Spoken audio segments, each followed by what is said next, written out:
Basic বায়োমেকানিক্সকে আমরা 4টি পোর্শনে বলতে পারি। Number 1 alignment. Alignment of femur, tibia এবং প্যাটেলা।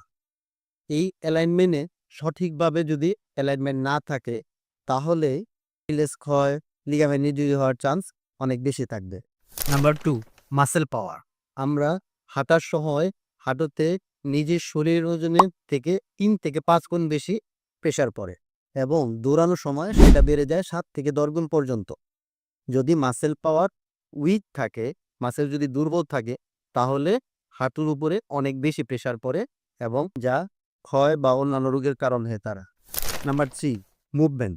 হাঁটুতে ফ্লেকশন, এক্সটেনশন মুভমেন্ট স্বাভাবিকত হয়ে থাকে এবং ডিউরিং ফ্লেকশন আমাদের বডিতে ইন্টারনাল রোটেশন, যদিও খুবই অল্প মুভমেন্ট হয় কিন্তু এই ইন্টারনাল রোটেশন এবং এক্সটেনশনের সময় এক্সটার্নাল রোটেশন, এই রোটেশন ঠিকঠাক মতো না হওয়ার কারণে অনেক সময় পেশেন্ট হাঁটুতে ব্যথা পেয়ে থাকে।